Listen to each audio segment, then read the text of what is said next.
É uma alegria receber vocês aqui nessa noite. Nós estamos hoje realizando o nosso penúltimo encontro dos amigos de fé, os homens da Igreja Batista União. E nós temos um tema hoje. Qual é? Está escrito aí, vamos ler juntos? Aposentadoria e relacionamento familiar. Isso significa que você está ficando mais jovem. Tem alguém que diz que cada dia que passa, você está mais perto do fim, né? Então nós precisamos viver intensamente cada dia, porque ele é uma dádiva de Deus. É um presente de Deus. Cada vez que você amanhece e você diz assim, eu estou vivo, opa, então eu tenho que viver o melhor hoje e para o louvor da glória do Senhor. Eu quero falar poucos minutos. Nós fizemos uma promessa de falar sobre 2 temas, sobre aposentadoria e relacionamento familiar, mas nós vamos inverter a ordem e eu vou falar aqui em alguns minutos, bem rápido, sobre relacionamento familiar.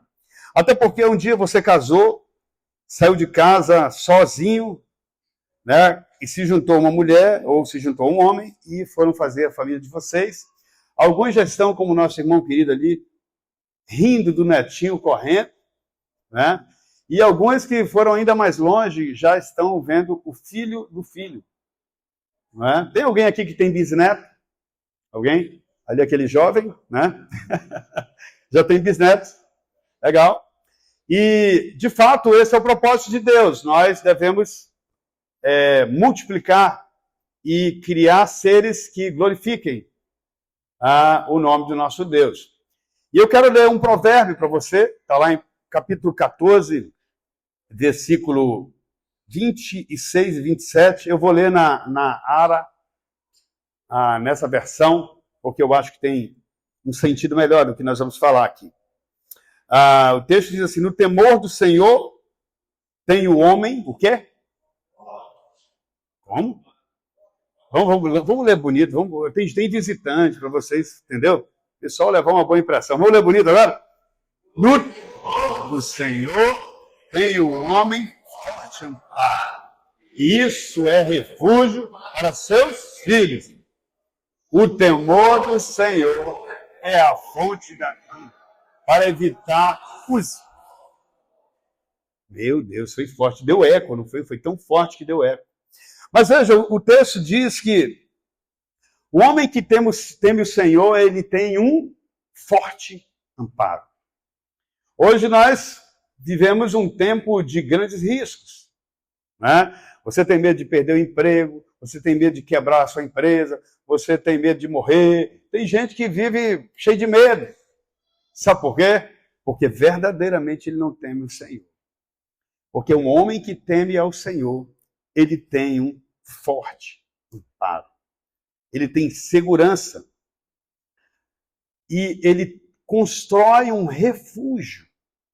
O refúgio, nessa linguagem aqui, era um lugar extremamente seguro. Eu gosto muito de provérbios, vocês sabem, eu já falei para vocês. São 31 capítulos, é como se os autores tivessem pensado ou não que era um para cada dia. Nos meses que tem 31 dias, então, cada dia você tem ali como estudar provérbios, que é um ensino prático, é a sabedoria, né? A sabedoria de Deus para o seu povo. No tempo bíblico, no tempo que foi escrito isso, Provérbios foi escrito para que ele fosse ensinado. Então, o primeiro grupo de ensino eram os filhos. Os pais tinham que ensinar os filhos sobre o temor do Senhor.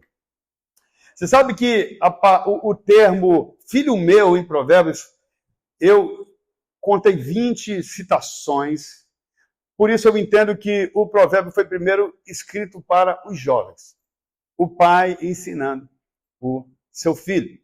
Se nós estamos falando sobre relacionamento familiar, esse relacionamento tem que começar desde cedo. Mas também o provérbio era para ser transmitido entre líderes e seus liderados ou seus discípulos. Mas especialmente, o provérbio ele deveria ser trazido de geração em geração. E esse texto que fala sobre o temor do Senhor, ele mostra que o nosso relacionamento, ele inicia primeiramente com Deus. Para que você tenha uma família equilibrada e você se relacione bem, especialmente no segundo tempo da vida, aqueles que já gastaram mais de meio tanque, né, como eu, já passou dos 50, precisam realmente andar no temor do Senhor. E o provérbio também nos ensina que esse temor ao Senhor vai gerar uma segurança para toda a família. Mas esse pastor, está até interessante esse assunto aí, mas o que é esse negócio de temor ao Senhor? É ter medo de Deus, é? Sim, pode ser ter medo de Deus. Mas, na verdade, o temor do Senhor, numa linguagem mais fácil de todos nós entendermos, é quando a gente tem um sentimento, ou um profundo sentimento de respeito para com Deus e, consequentemente, para aqueles com quem nós nos relacionamos na nossa família. Um profundo respeito. Com relação a Deus, é o mesmo que eu dizer, realmente a palavra de Deus, ou seja, aquilo que Deus fala, merece crédito. Eu tenho que ter esse sentimento, essa consciência, essa convicção de que a palavra de Deus merece crédito. E se eu coloco crédito à palavra de Deus, eu começo a temê-lo. Eu começo a me submeter à sua verdade. E à medida que eu me submeto à sua verdade, eu vou praticar a verdade dele no meu relacionamento familiar.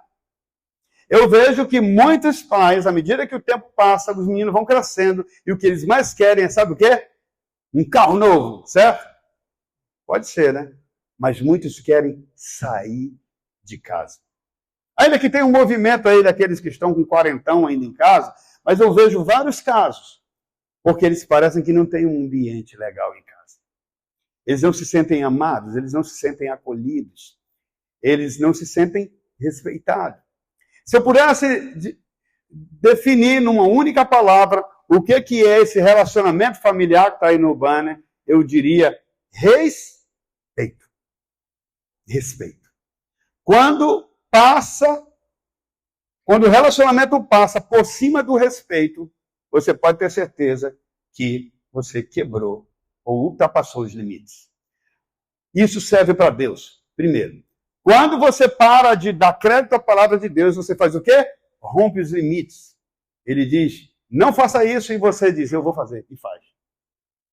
E aí, na linguagem lá do Nordeste, aí você se lasca todo, né? Porque você quebrou um princípio.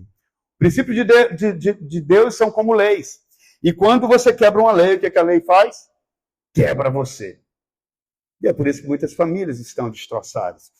Então, o ponto que eu quero que vocês guardem aqui é que se você quer ter uma família, um relacionamento familiar equilibrado, você tem que cultivar o respeito. Tem que fazer o quê?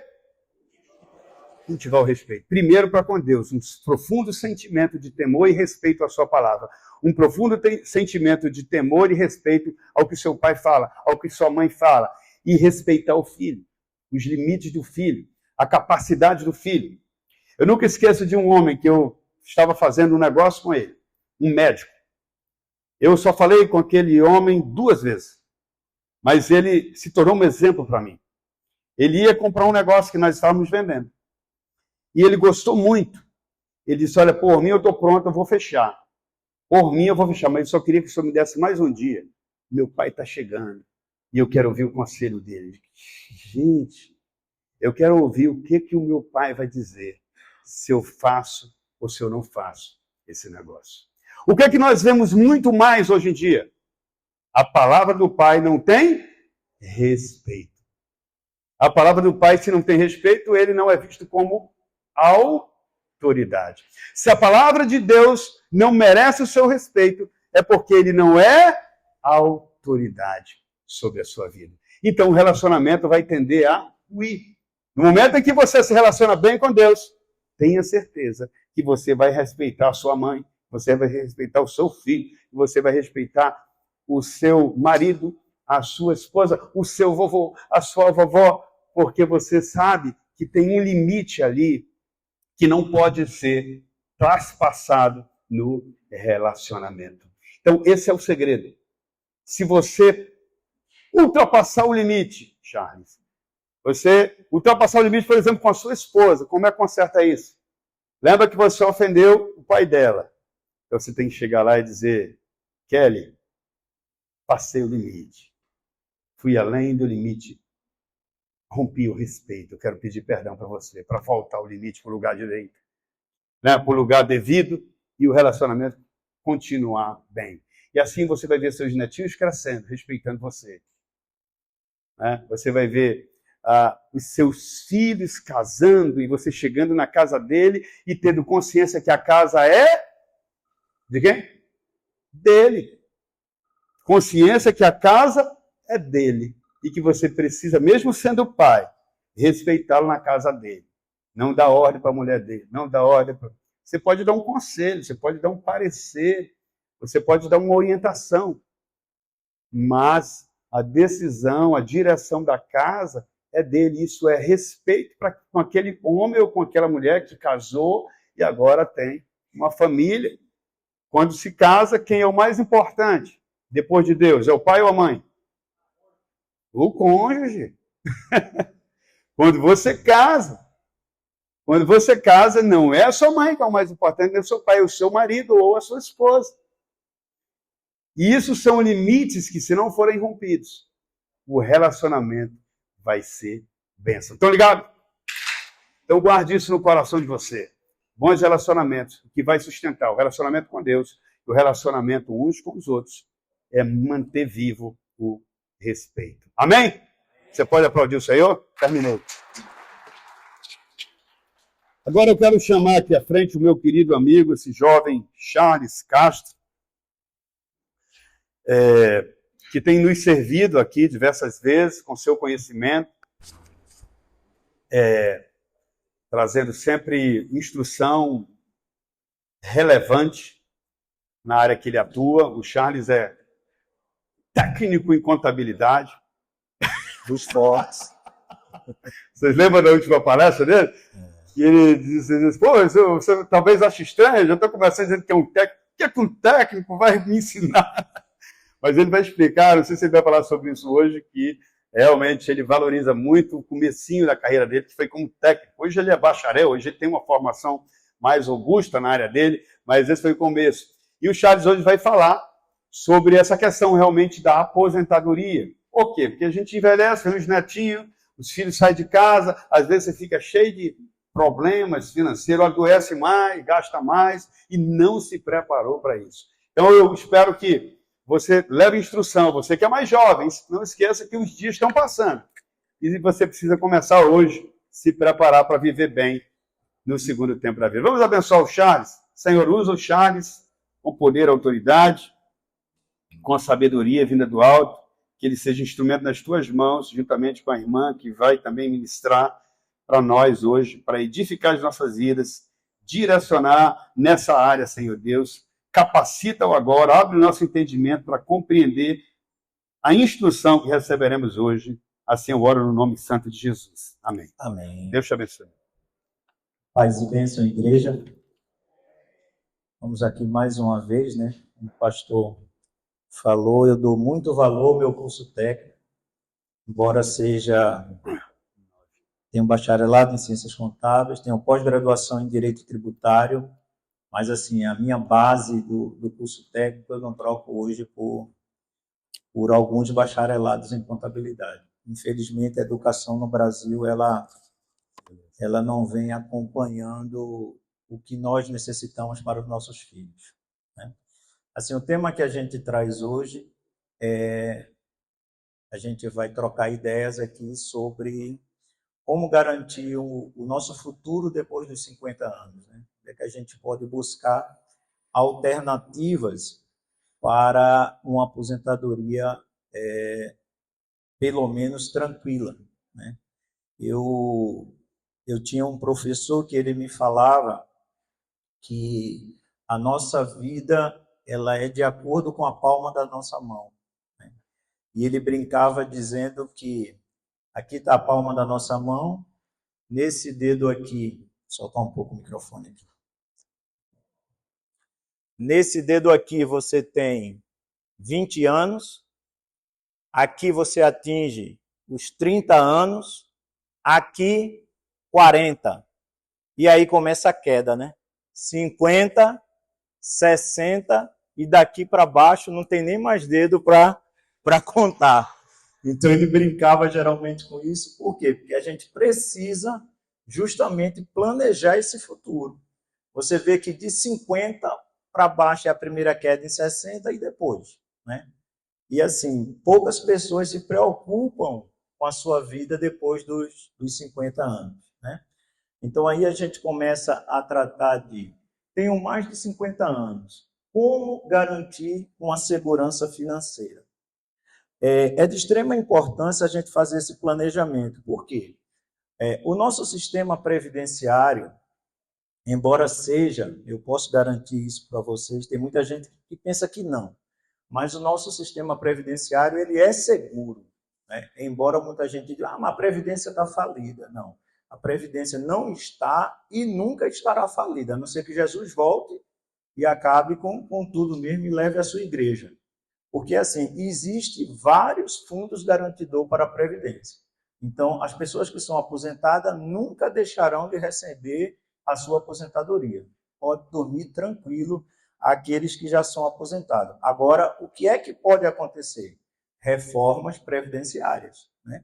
Tivemos a última agora em 2019, tínhamos 4 tipos de aposentadoria, caiu para 2 tipos únicos, né? E assim, mudou a idade para você poder se aposentar. Então, assim, a cada reforma dessa, o governo vai tentando ajustar, né? E assim, o que é que está acontecendo também? Antigamente existia a vida útil de cada pessoa. Então, o governo tinha um estudo que ele sabia que os idosos não passariam de uma certa idade. Só que agora os jovens estão indo antes do que os idosos. Porque principalmente os jovens que vivem no mundo não têm nenhuma forma deles procurar administrar a vida útil dele. E os idosos não. A gente vê gente aí com 80 anos que parece que tem 30, tá entendendo? Uma saúde tremenda. O Zeca é um deles ali. Então, assim, o que é que ocorre com isso? Há um estudo previdenciário que daqui a 5 anos pode ter uma nova reforma. Então, a idade de aposentadoria da mulher, que hoje é 62, a tendência é que passe para 65. A do homem, que hoje é 65, ela pode ir para 70 ou 69. Já tem um planejamento disso. Então, o que é que vai acontecer? Aquelas pessoas que estavam antes da lei é direito adquirido, mas aquelas que estão começando a contribuir, aí não vai conseguir. Então, assim, eu tenho 50 anos, eu não contribuo. Não, quando eu fizer 55, eu começo a contribuir. Sai uma reforma previdenciária, você só vai poder se aposentar quando atingir aquela idade da nova reforma previdenciária. Aí o governo começa a olhar, não, a turma não está morrendo, então vamos esticar mais um pouquinho. Mulher agora é 70, o homem agora é 75, e os velhinhos estão tudo aí nas academias. Não está morrendo não, vai aumentando isso aí. E aí, como é que fica? Então, essa estabilidade realmente a gente não tem. O fundo garantidor de receber a aposentadoria, isso aí é tranquilo, a não ser que acabe, tá bom? Então, seria essa primeira explanação, pode passar?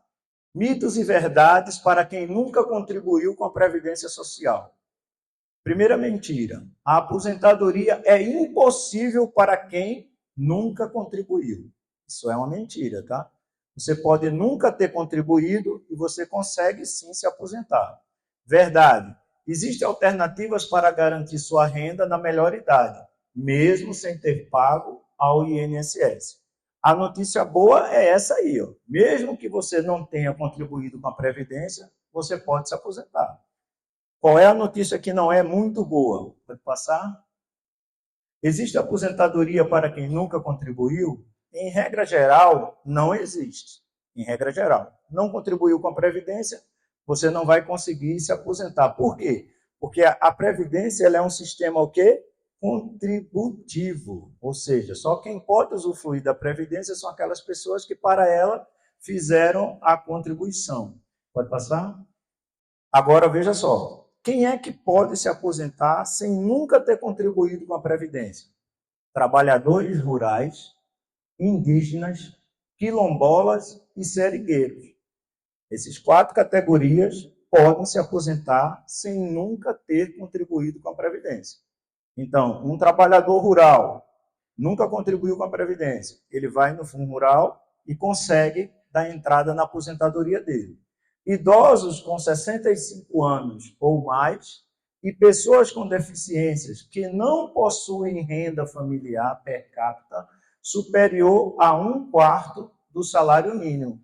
Então, se você conseguir comprovar que na sua casa a quantidade de pessoas não ultrapassa a 1/4 da renda per capita, você entra com o quê? Com o BPC, que é o Benefício de Prestação Continuada, antigo LOAS, né? Ou seja, ele é um benefício assistencial.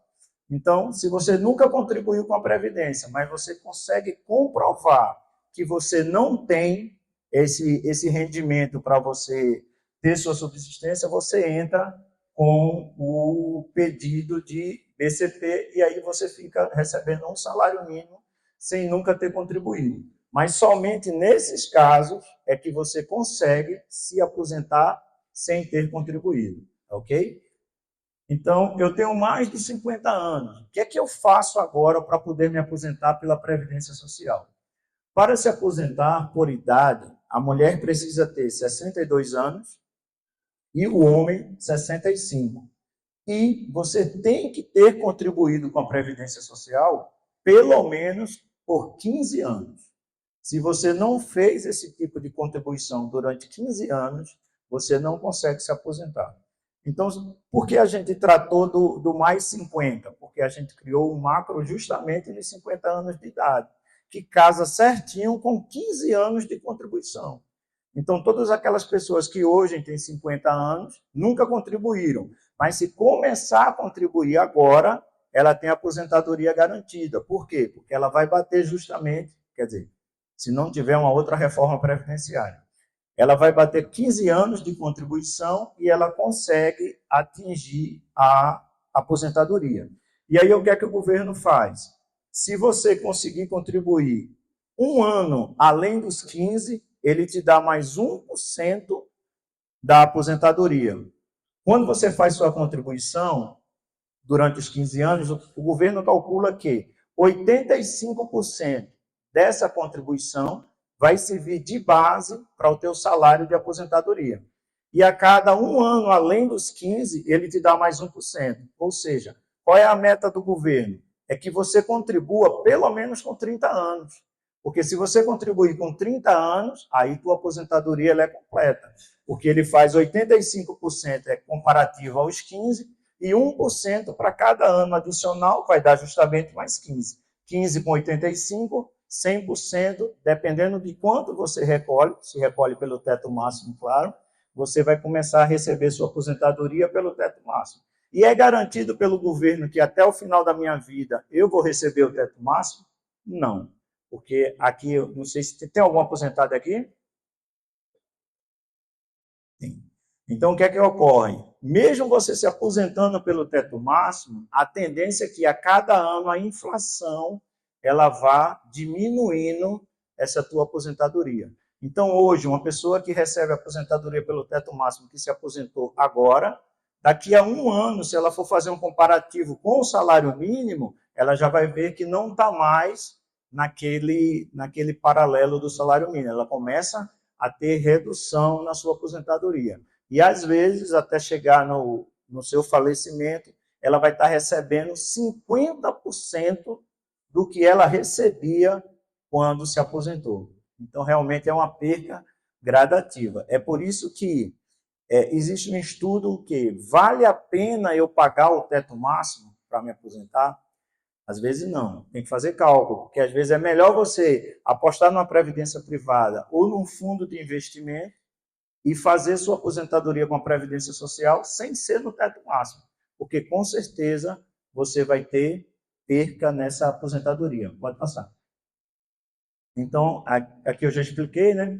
Dessa forma, você só alcança os 100% de aposentadoria se você contribuir com 30 anos. Então, aquelas pessoas que contribuem com 15 anos de contribuição, elas não conseguem atingir 100%, vai ser 85%. Como é o cálculo desses 85%? O governo pega as suas maiores contribuições, em 85%, e faz um cálculo percentual tirando 20% dos seus recolhimentos menores e fazendo uma média de quanto você vai ficar recebendo para a aposentadoria. E aí você tem duas opções de fazer esse recolhimento. Você pode fazer o recolhimento como autônomo, pagando 20%, né, do que você almeja em se aposentar. O mínimo é sobre um salário mínimo. O teto máximo da aposentadoria hoje, se não me falha a memória, está em 798 reais a taxa de contribuição, que dá quase 8 mil reais o teto máximo de aposentadoria para você fazer o recolhimento. Vamos dizer, eu faço o recolhimento da aposentadoria no meu Prolabore sobre o teto máximo, né? Eu expliquei isso aqui da outra vez, mas não com o pensamento de me aposentar com o teto máximo, que eu sei que não vai ser possível, mas eu faço por uma questão de segurança hoje. Eu não sei o dia de amanhã, eu posso ficar doente, e aí o meu auxílio-doença, ele é em cima do teto máximo. Então, aí é a importância de você fazer cálculo, né? Vale a pena? No meu entendimento, vale, porque passei de 50. Então, assim, a vida que a gente tem é a vida corrida, responsável do dia de amanhã. Se acontecer, eu dependo do meu negócio, trabalho por conta própria. Então, se eu precisar da Previdência, com auxílio-doença, eu vou receber sobre o teto máximo. Mas não é pensando em me aposentar e ficar recebendo. A minha aposentadoria, ela é projetada em cima de dois investimentos, né? Eu faço a previdência privada e optei em fazer investimentos em imóveis, né? Por quê? Primeiro, o imóvel ele vai sempre valorizar, né? Dificilmente ele vai perder o valor de mercado. E aí ele me dá uma renda per capita, isso eu aprendi com o Zeca, ele me dá uma renda per capita de quê? De aluguéis, tá entendendo? Mas aí também tem que fazer conta. Qual é a conta que você faz? Se eu pegar esse imóvel e vender, e eu aplicar esse dinheiro em tal aplicação que seja segura, o valor que vai me render por mês é mais ou menos do que meu aluguel. Aí tem que fazer conta. Eu optei em quê? Em investir em alguns imóveis para ter uma rentabilidade, fazer uma previdência privada e, além disso, pago a minha previdência social, mas, repito, só para garantir questão de auxílio-doença, né? Pode passar? Isso aqui a gente já falou, né, que é os 80%. Pode passar? E aqui vem a questão da MEI, né? Se você tem um pensamento de fazer um investimento em aposentadoria privada, mas quer garantir a previdência social, o melhor investimento de previdência social nesse caso seria você constituir uma MEI. Por quê? Porque a MEI te garante uma aposentadoria se você tiver 180 meses de recolhimento. 180 meses, 15 anos, né? E a taxa de recolhimento da MEI é menor do que se você recolher como autônomo, que é 20% do salário mínimo. Então, você faz um investimento na MEI, abre uma MEI, claro, vai ter algumas obrigações acessórias que você terá que cumprir, mas você consegue pagar o DAF lá, o DAS-MEI, né, todo mês, e aí você consegue fazer sua aposentadoria. E, além disso, ele te garante outros benefícios. No caso da mulher, auxílio maternidade, depois de 10 meses de contribuição, auxílio doença, depois de 1 ano, ou seja, depois de 1 ano contribuindo como MEI, você já tem direito ao auxílio doença de um salário mínimo. Agora, tudo aqui é salário mínimo, tá? Não é R$1 a mais. Auxílio reclusão, 24 meses depois. Agora, aqui é transitado em julgado, né? Depois que for julgado e condenado, não tem direito ao auxílio reclusão, mesmo que você tenha contribuído com a Previdência. Pensão por morte, depois de 24 meses, para a esposa ou o marido, o viúvo ou a viúva, no caso, né? Aposentadoria por invalidez comprovada depois de 12 meses e a aposentadoria por idade. Então, se você tem 50 anos, não quer arriscar em fundos de previdência ou por uma questão financeira mesmo, o que é que eu sugiro para você? Abra uma MEI, fica pagando todo mês o DAS-MEI e depois de 15 anos você consegue se aposentar tranquilamente. Agora sim, a Previdência Social hoje, ela não te dá mais aquele leque de como projetar a aposentadoria. né? A gente fica aí à mercê de algumas reformas. Então, assim, para quem quer contribuir com a Previdência Social, o básico é isso, e aquelas pessoas que não contribuíram têm realmente direito a se aposentar com salário mínimo, desde que seja comprovado que ela não tem renda per capita acima de 1/4 do salário mínimo. Pode passar? Pode perguntar. É óbvio que quando a gente fala de aposentadoria, vem na nossa mente essa questão aí da previdência. Aí você deu um bom exemplo, que você aprendeu com o mestre Zeca, Isso. né, sobre trabalhar esse Diversificar, né? investimento, que seria, entre aspas, uma forma de aposentadoria através de aluguéis. Como administrar isso? A lei tem mudado, né, a esse respeito. Aquelas famílias que têm algum patrimônio. Eu não sei se você conseguiria falar para a gente hoje sobre a questão da roupa empresarial em função de herança, porque eu já vejo uma certa preocupação em quem tem seguir por esse caminho, trabalhou e guardar dinheiro no mercado financeiro, adquiriu imóveis e hoje se sente um pouco preocupado, né, com o que acontecerá com o passar do tempo, especialmente quando tiver que passar isso para os filhos. Holding empresarial, o que você fala sobre isso? Eu vou tentar ser bem breve, porque realmente esse é um assunto técnico, né?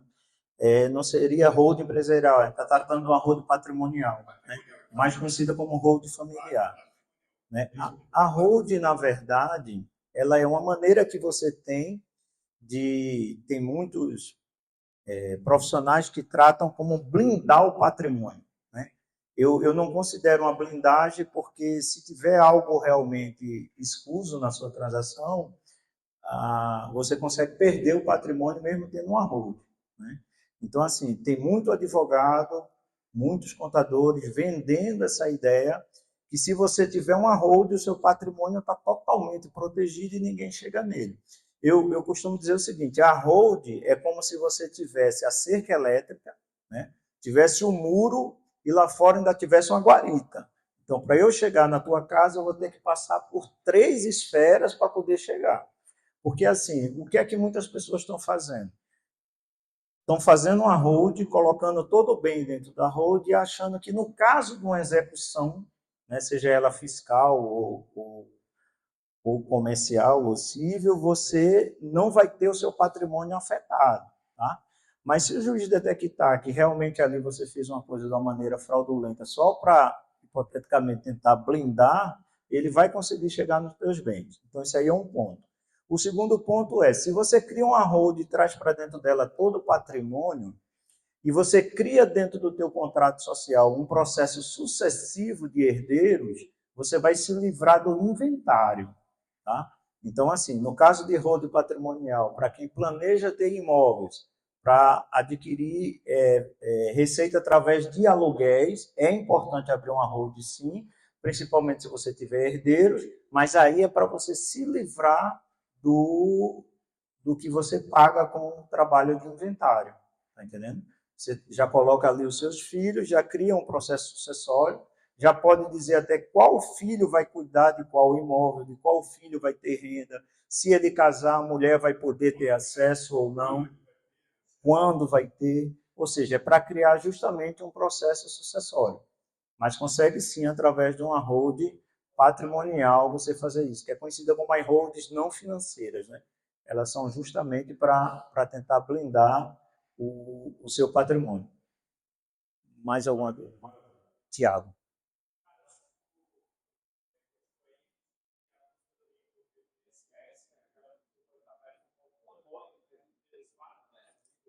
Quando você é CLT, a empresa já faz o desconto.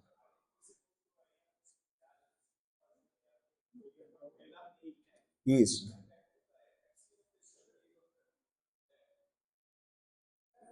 Pode, pessoal, para vocês resolverem, né?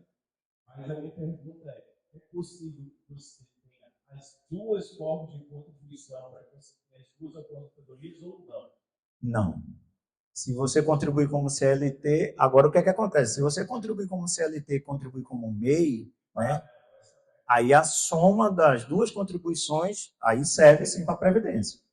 Entendeu? Vai tudo, é a mesma coisa você trabalhar em duas empresas, né? Vai se somar as duas contribuições. Inclusive, quem tem 2 empregos tem que ficar atento, porque assim, um exemplo, você trabalha para a minha empresa e aí você tem um salário de R$5.000, certo? E você trabalha para a empresa do pastor Rubem e você tem um salário de R$5.000. Se você não informar para aquela empresa que você já desconta a previdência de 5.000 na outra, você está perdendo dinheiro para a Previdência, porque mesmo que entre o desconto de 2, ele só vai considerar o teto máximo.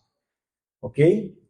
Então, assim, eu trouxe essa frase aí final do Ben Zeruel, é um judeu que ele diz o seguinte: temos 2 forças que nos movem a vida toda. Primeiro, a inspiração, né? A inspiração te move, mas também pode ser o desespero. Então, assim, a gente deve buscar primeiro a inspiração do que o desespero, tá ok? Eu vou estar trazendo agora a Rosana, que ela vai... Opa, desculpa, Rosana, pois não. Só Charles mesmo, pode deixar você. Não entra. É uma coisa que eu até tratei na outra palestra disso. Você não pode confundir, porque o que é que aconteceu? Quando o governo criou lá atrás o Simples, depois o Super Simples e agora o Simples Nacional, dentro daquela guia, que é o PG10, que a gente chama, ele unificou ali vários tributos, né? Ele unificou ali imposto de renda, contribuição social, PIS, COFINS, ICMS, IPI e ISS, tá? Além disso, ele colocou ali dentro uma coisa chamada CPP, que é Contribuição Previdenciária Patronal. O que é isso? Quando eu tenho um faturamento na minha empresa de R$10.000, aí eu recolho 6%, vamos dizer que seja uma empresa de serviço, eu recolho 6% no PG10. Aí o que é que a Receita faz? Ele pega esses 6% e ele fatia para cada contribuição daquela. Uma daquelas contribuições que está sendo fatiada ali é a CPP, que é a Contribuição Previdenciária Patronal. Mas como o nome já diz, é Previdenciária Patronal. Quem está pagando aquela previdência ali é a empresa. E por que as empresas contribuem com a previdenciária patronal? Para que o empregado, quando se acidente, quando a empregada fique grávida, o governo não vai ter que pagar o benefício? Quem mantém esses benefícios é a contribuição previdenciária patronal. Um acidente de trabalho. O que o empresário vai contribuir com a previdência é o prolabore dele. Então, se ele não retira prolabore pela empresa, ele não está contribuindo com a previdência. Entendendo? Aquele valor que é pago ali no Simples não serve de nada para a aposentadoria dele. E tem muito empresário que se confunde com relação a isso. Ok? Mais alguma pergunta? Como não há, né, pastor? Então, obrigado, irmão. A gente vai estar trazendo agora a Rosana. A Rosana é nossa consultora previdenciária, né? Ela trata da parte previdenciária minha, da Kelly, do Cauã e do Cauê. O Cauê tem 8 anos, mas já contribui com a previdência privada. Então, trazer a Rosana aqui para explanar a parte dela. Que Deus te abençoe grandemente, Rosana. Obrigada. Paz a todos, boa noite. Então, gente, meu nome é Rosana, eu sou corretora de seguros, tenho uma corretora que se chama Providência Corretora de Seguros, e eu faço a gestão da administração das carteiras previdenciárias da família do seu Charles, e hoje a gente está aqui presente como sugestão para vocês apresentar como é que funciona a previdência privada, né? Previdência privada é algo paralelo, né, que você pode fazer um planejamento para que você tenha valores a resgatar no futuro, né? Então, vou começar. Previdência 50+, Providência Corretora, vamos lá. A importância da previdência privada para pessoas com mais de 50 anos. O que é previdência privada? Previdência privada é um sistema de planejamento financeiro contratado com um corretor de seguro, de preferência, gente, com um corretor de seguro. Por quê? Porque a gente senta para fazer, a gente chama de consultoria personalizada para cada um, informar o tipo de de benefício que você pode estar fazendo. A gente tem benefício fiscal e benefícios que não são fiscais. Então, isso daí é importante que o corretor de seguro, ele acompanhe vocês. Vocês vão estar bem assessorados quando vocês forem, assim, futuramente, quando for fazer o resgate de vocês, tá? E aí, ela complementa a previdência social, permitindo a formação de uma reserva para garantir uma renda futura. Por que é importante planejar na maturidade? Proximidade da aposentadoria. Após os 50 anos, o tempo para acumular recursos diminui, tornando essencial criar estratégias para garantir um futuro financeiro e confortável.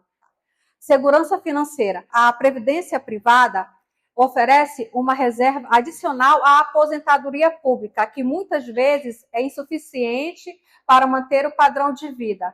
Para aquelas pessoas, né, que no caso fazem aquelas contribuições, que a gente sabe que lá no final, como o seu Charles falou, às vezes não chega ao teto máximo. Na verdade, hoje, nós temos estatísticas que é muito difícil, assim, é um percentual pequeno que chega a receber o teto máximo da aposentadoria do INSS, né, da Previdência, no caso, do INSS. Planejamento de saúde e longevidade. Com a expectativa de vida aumentando, é fundamental ter uma renda que acompanhe as despesas futuras, como cuidado com a saúde. Como ainda agora o seu Charles falou, e as pessoas estavam falando, ainda agora, hoje as pessoas com 60 anos, elas não são mais consideradas pessoas da melhor idade, né? Porque estão bem, estão cuidando da saúde, estão aí fazendo seu esporte, né? Então, e que bom, eu acho isso bom, porque, por exemplo, se você está hoje na sua vida útil, você pode continuar a fazer a sua previdência privada, para que lá na frente continue a complementação da sua renda. Benefícios de iniciar aos 50. Complementação da renda. Ajuda a equilibrar as finanças durante a aposentadoria. Flexibilidade de contribuições. Muitos planos permitem adaptações, como aportes maiores para compensar o tempo reduzido. O que é aporte? Vou explicar agora. Quando você faz a previdência, por exemplo, você faz a previdência, hoje você está começando com R$100, né? E daqui a 15 anos, vamos supor que você tem ali R$100 mil.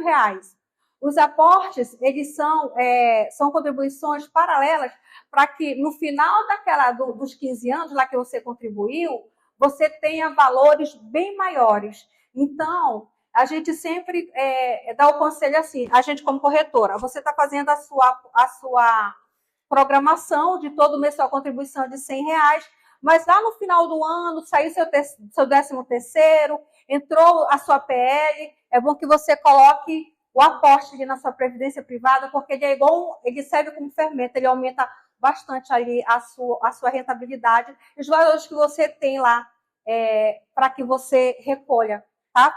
Para que você faça o resgate. Benefícios fiscais. Alguns planos de previdência privada oferecem deduções no imposto de renda, otimizando o planejamento tributário. Na previdência privada, existem 2 planos, se chama o PGBL e o VGBL, né? Para quem tem interesse em ter os benefícios fiscais, geralmente a gente aconselha que faça o PGBL. E isso também influi quando de como o modelo que você faz o seu imposto de renda. Para as pessoas que que declaram imposto de renda a completa, a gente aconselha sempre que faça o PGBL, porque você pode deduzir daquele valor até 12% anualmente ali para fazer a dedução do seu imposto de renda anual, tá?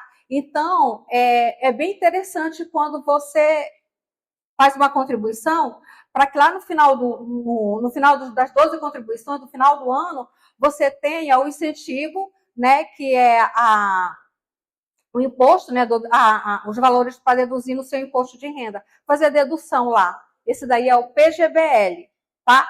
O VGBL, ele é assim. O VGBL, você não vai precisar, no caso, fazer a dedução fiscal. Você não faz a dedução fiscal. Porém, ele é um produto que, quando você for fazer a retirada lá na frente, o imposto de renda, ele vai ser incidido somente em cima dos seus rendimentos, diferente do PGBL. O PGBL, você vai declarar 12, você vai ter um incentivo todos os anos. Porém, quando você for fazer o seu resgate lá na frente, o imposto de renda ele é sobre o valor que tem lá, o total. Tá? Então, o VGBL também a gente indica para quem faz a declaração simples, né? A declaração que não necessita, que não precisa de produtos no final para somar e fazer a dedução do imposto. Dicas para planejar a previdência privada após os 50. Vamos lá, as dicas são: avalie a sua situação financeira atual e defina objetivos claros. O que é? É você definir, por exemplo, você faz uma previdência hoje, daqui a 15 anos, a gente com 50 mais, dependendo do valor que nós vamos colocar, você pode, daqui a 15 anos, investir no imóvel, você pode fazer uma viagem, você pode ajudar o seu filho a montar o consultório dele, se ele já estiver formando. Então, a previdência privada, quando você faz paralelo à sua aposentadoria, claro, ela é muito útil. Daqui a pouco eu vou mostrar simulações e vocês vão verificar, vocês vão ver a importância, né, da gente fazer esse tipo de reserva. Consulte especialistas para escolher um plano de previdência privada que atenda às suas necessidades, tá? É aquilo que eu falei. Você vai fazer o PGBL, você vai fazer o VGBL, né? E aí a gente precisa, nesse caso, consultar um especialista, no caso, corretor de seguros. Invista de forma consistente, aproveitando aportes extras sempre que possível, tá? De forma consistente, o que é? São os valores. A gente, como, claro, dentro do nosso orçamento. Hoje eu posso fazer uma previdência de R$300, então vou fazer. Eu posso fazer uma previdência de R$100, então eu vou fazer. E os aportes extras são aqueles que eu falei há pouco, que quanto mais você colocar ele como aporte, quanto mais você depositar, contribuir, ele é como se fosse um fermento. A sua rentabilidade aumenta bastante na hora que você for recolher, tá? Reavalie periodicamente o plano para garantir que ele esteja alinhado aos seus objetivos. Tá? No caso, é o que você vai fazer, aquilo que eu falei há pouco. O que você vai fazer daqui a 15 anos? Quais são os seus projetos financeiros? Quais são os seus objetivos financeiros? Planejar a previdência privada aos 50 anos ou mais é um ato de cuidado consigo mesmo e com a sua família. Garante tranquilidade financeira, maior qualidade de vida na aposentadoria e proteção contra imprevistos. Nunca é tarde para começar a investir no seu futuro. Né? Nunca é tarde para a gente começar nos nossos projetos quando a gente tem para realizar. Investir no futuro é cuidar do presente com sabedoria. Eu estou também aberta para as perguntas, se vocês quiserem, tá? A respeito de, se tiverem algumas dúvidas, eu posso responder, tá? Aqui eu terminei e agora eu vou passar as simulações, tá? Esse daqui eu coloquei assim, gente, o nome fictício ali e seria o VGBL. Esse daqui é para uma criança, né, que vai começar a contribuir, no caso, com o ano. Claro que é os pais que vão fazer isso, né? Então, olha, a contribuição com R$100 durante 17 anos e 9 meses. Então, ele começa a contribuir com um ano, quase um ano, 3 meses ali, começa a contribuir com 3 meses, nasceu, tem CPF, pode fazer a previdência privada. Começa com com R$100, e aí ele vai contribuir durante 17 anos e 9 meses, ele vai recolher, fazer resgate com R$18, ou com 18 anos, desculpa. E aí ele vai ter aqui, essa parte aqui, ó, 75.776,24, tá? Gente, nesse gráfico aqui, essa parte aqui amarela são as contribuições, tá? Essa parte aqui amarela são as contribuições. Aí você observa que a parte azul é o rendimento. Então, uma contribuição para uma criança que começa com 3 meses, ele vai recolher 75.276, com 18 anos de contribuição, com apenas R$100. Então, por exemplo, 18 anos, está entrando na faculdade, sabe? Dá para comprar dá para dar entrada no carro, né? São vários projetos que a gente pode realizar com 75.776, com apenas R$100. Tá? Aí, vamos para a próxima. Eu fiz 3 simulações para mostrar para a gente. Aqui são gráficos da reserva acumulada. Esse daqui é a continuação. Aí tem mais 2. Esse daqui é uma contribuição que o Márcio Silva vai começar aos 18 anos, tá? De R$100 também. Ele vai fazer a contribuição para fazer o resgate realmente com 65 anos. Então, ele vai contribuir durante 46 anos e 9 meses. Ele vai ter lá no final, quando ele completar 65 anos, ele pode também transformar esse valor em uma renda, tá? Ou ele vai ter esse valor aqui, ó, acumulado. R$2.328.350, tá?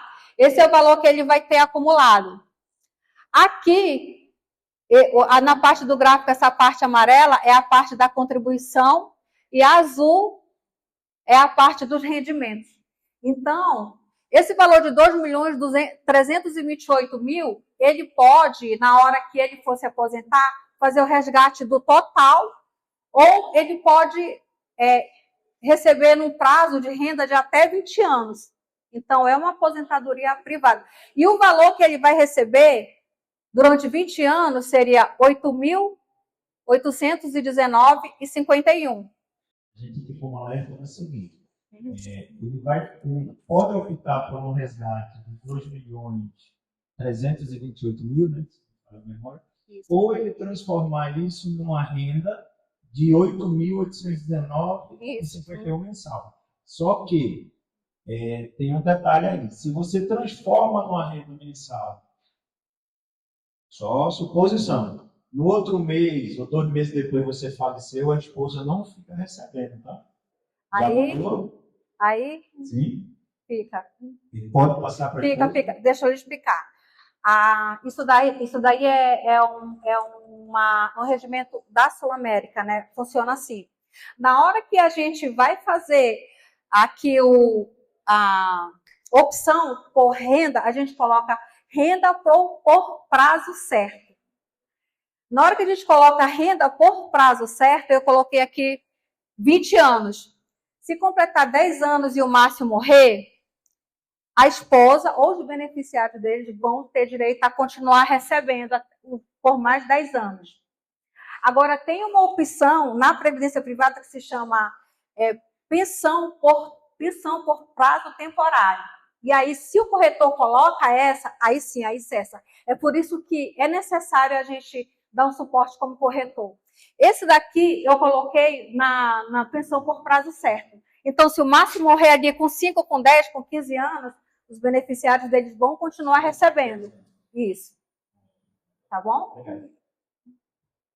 Aí, deixa eu só complementar aqui, gente. Essa rentabilidade que a gente coloca aqui é de 12%, sendo que eu trabalho na Sul-América, represento a Sul-América, então quando a gente vai fazer a previdência privada, nós pegamos os valores, a contribuição, e nós, corretores, podemos escolher os fundos. A gente pode escolher o fundo. Então, tem fundos, por exemplo, vou dar um exemplo aqui do seu Charles. O seu Charles, a gente colocou ele no fundo de renda privada, de renda fixa privada, que está rendendo hoje, ao ano, 14,40. Nos últimos 36 meses, ele rendeu 43,16. Então, isso daí é uma garantia de rentabilidade. Por quê? Porque a Sul-América, eu trabalho com ela, a Sul-América tem 120 anos de mercado. E tem vários resseguradores internacionais. Então, assim, você começa hoje a sua aposentadoria, você começa hoje a sua previdência privada aqui na Sul-América, e daqui a 20, a 30, 40 anos, você sabe que você vai ter os seus valores lá para você recolher, tá? Para você fazer o resgate, ou escolher por optar por uma renda, tá? Aí a última, tem mais uma simulação. o ajuste anual, ele é feito pelo IPCA, né? Então, por exemplo, hoje você começa com R$100, mas a gente costuma falar assim, para acompanhar o poder de compra, né? Então, ano que vem, ele vai ter uma alteração. Por exemplo, se o IPCA teve o reajuste de 0,0, vai para o valor da sua contribuição. Porém, se 2025 você vai contribuir com R$111, por exemplo, os R$111, ele vai para a sua contribuição, você vai estar ali fazendo, né, a sua previdência. É um dinheiro que você não perde. Aí vamos para a próxima, essa daqui é bem interessante, que essa daqui é direcionada mesmo para a gente, 50 mais, tá? Aqui, ó, eu fiz uma simulação, VGBL, Sul América Prestige, todos eu estou fazendo no VGBL, tá? Mas, assim, se houver interesse de alguém, uma consultoria, a gente faz tudo e explica a diferença de um para o outro com mais detalhes. Esse daqui eu fiz para uma pessoa que está começando a contribuir hoje com 50 anos, tá? E aí eu coloquei como sugestão ali, vocês podem observar, R$280. O que é os R$280? É 20% que você contribui hoje para receber um salário mínimo no INSS. Então, eu coloquei ali 280 e coloquei, no caso, a pessoa ali, ela fez aniversário no dia 15/8, então deu 14 anos e 9 meses de contribuição, com R$280. E aí, após esses 14 anos e 9 meses, ele vai ter esse valor aqui para receber, olha, R$141.576,69, tá? É esse o valor que ele vai ter, no caso, se a gente começar a contribuir hoje. Nós, no caso, R$280. E aí, aqui vocês podem ver que o gráfico ele já ficou justamente por causa da nossa idade, né? Ele já ficou mais ou menos equiparado, ficou igual. E aí, essa parte amarela são as contribuições e o restante é o rendimento, tá? Então, isso daí foi como uma sugestão para a gente ter mais 15 anos aí, por exemplo, se você não quer, é uma sugestão, se você não quer pagar lá o INSS para receber um salário mínimo, 280 você pode fazer a previdência privada, tá? Aí eu coloquei 65 anos com a idade de concessão. E cadê a renda? Deixa eu procurar aqui a renda mensal. Eu tirei a renda mensal, coloquei somente o montante, tá? Mas ainda assim você pode transformar em renda mensal a partir de 12 meses, se você não quiser recolher o montante. Essa parte da previdência privada, geralmente, ela funciona assim quando você senta para a gente te explicar, né? A respeito de rendimento, a respeito de fundos, a respeito do caso da diferença do PGBL para o VGBL. Mas, assim, eu fico aberta, tá, a perguntas, e também, se vocês quiserem fazer a consultoria, também é só me procurar que a gente faz, tá? Hoje eu trabalho com a Sul América, porque a Sul América, atualmente, ela é a melhor seguradora para você fazer seu investimento de previdência privada. Deixa eu aproveitar aqui o que o seu Charles falou, nós trabalhamos também pela Porto Seguro, essa daí é outra seguradora, pela Porto Seguro, que nós fazemos o consórcio para você adquirir seu imóvel, né, sem juros, através de parcelas, tá? E também fica como sugestão, tá bom? Que também o consórcio ele pode ser usado também para fazer quitação de imóvel que está financiado e até de veículos também. Na verdade, as pessoas hoje usam muito para quitar, né? Fazer quitamentos de dívida, tá? Então é isso daí, gente. Eu espero que vocês tenham gostado, tá? É uma honra ter participado e estar aqui hoje à noite, tá? E eu espero que eu tenha contribuído para a informação de vocês, tá? Muito obrigada.